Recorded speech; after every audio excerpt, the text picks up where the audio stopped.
اعوذ باللہ من الشیطان الرجیم بسم اللہ الرحمن الرحیم الصلاۃ والسلام علیک یا سیدی یا رسول اللہ الصلاۃ والسلام علیک یا سیدی یا حبیب اللہ الصلاۃ والسلام علیک یا سیدی یا محمد رسول اللہ۔ جیدی اپنے تمام دیکھنے اور سننے والوں کو السلام علیکم کہتے ہوئے اپنی بیٹھک میں خوش آمدید کہتا ہے۔ پاکستان کے موجودہ سیاسی حالات کو دیکھتے ہوئے آج ایک بڑی خوبصورت تحریر میری سامنے نظروں کے سامنے سے گزری، سوچا آپ کے ساتھ شیئر کروں۔ امید ہے آپ کو پسند بھی آئے گی اور اس پہ ضرور غور و فکر بھی کیجیے گا۔ تحریر کچھ اس طرح سے ہے کہ دفتر میں کام کرنے والے ایک بابو کو جب تنخواہ ملتی ہے تو وہ تنخواہ وصول کر کے دفتر سے چھٹی کر کے جب نکلتا ہے تو مسافروں سے بھری ہوئی بس میں سوار ہوتا ہے۔ اسی بس میں ایک جیب کترا سوار ہوتا ہے اور وہ اس بابو کی جیب سے وہ پرس وہ پیسے نکال لیتا ہے۔ جب بس کنڈکٹر ٹکٹ کے لیے پیسوں کا پوچھتا ہے تو بابو جیب میں ہاتھ ڈال کر پریشان ہو جاتا ہے اور اس کا چہرہ ندامت کے بارے سرخ ہو جاتا ہے اور زبان لڑکھڑانے لگتی ہے۔ بس کنڈکٹر نے اسے طنزیہ انداز میں کہا، بلا ٹکٹ سفر کرنے پر تمہیں شرم نہیں آتی؟ ظاہری حلیے سے دیکھنے میں تو تم معزز شخص لگتے ہو، مگر تمہاری جیب میں پھوٹی کوڑی بھی نہیں۔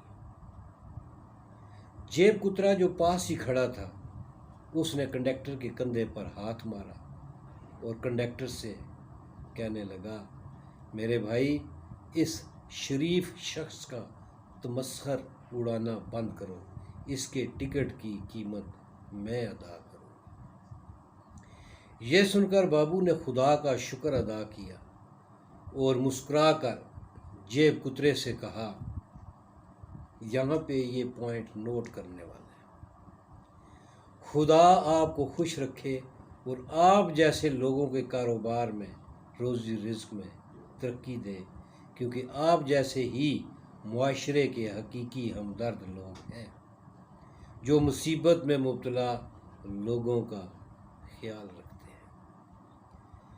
کسی اجنبی پر مہربانی کا یہ منظر دیکھ کر بس کے دوسرے مسافر بھی اس چور کے اعلیٰ اخلاق کی تعریف کرنے لگے اور اس کو دعائیں بھی دینے لگے کہ خدا اس مہربان شخص کے کاروبار میں برکت عطا فرمائے اور اس جیسے لوگوں کا معاشرے میں اضافہ ہو۔ آج کل ہم اپنے ارد گرد ہر جگہ جتنے بھی چور چکے دیکھتے ہیں یہ سب ہماری لا علمی میں کی گئی دعاؤں اور ووٹوں کا نتیجہ ہے، کیونکہ اس کے بعد سے چوروں کی تعداد میں خوب اضافہ ہوا اور اب وہ چوری بھی کرتے ہیں اور ساتھ ہم سے شکریہ اور تعریف بھی وصول کرتے ہیں۔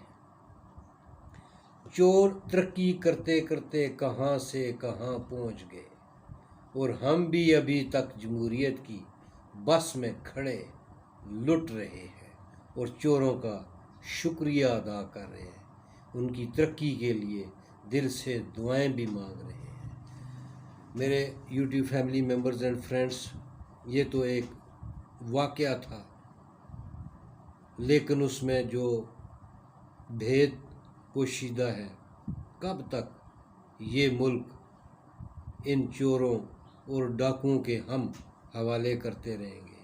یہ جب بھی آتے ہیں ہم سے ووٹ کی صورت میں اپنی تجوریاں بھر کے ملک سے فرار ہو جاتے ہیں۔ خدا کے لیے اپنے آپ کو، میں نے اپنے ایک پہلے کسی ویڈیو میں یہ کہا تھا، جب تک ہم نہیں بدلیں گے اس ملک کے حالات نہیں بدل سکتے، لہذا ہمیں بڑی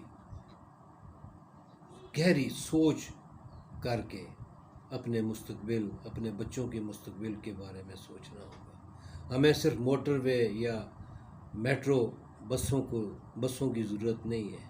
ہمارے بچوں کو تعلیم، ان کی صحت، ہمارے لیے روٹی کے چند ٹکڑے، اگر ہم ان چیزوں سے ہی محروم ہو گئے تو ہمیں یہ موٹر وے یا میٹرو کی بسوں سے ہمیں کیا فائدہ؟ ان سے تو ہمارا پیٹ نہیں بھرے گا۔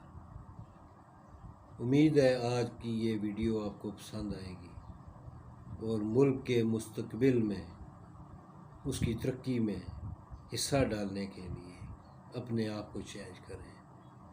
اللہ ہمارے ملک کا اور ہم سب کا حامی و ناصر ہو۔ پاکستان زندہ باد۔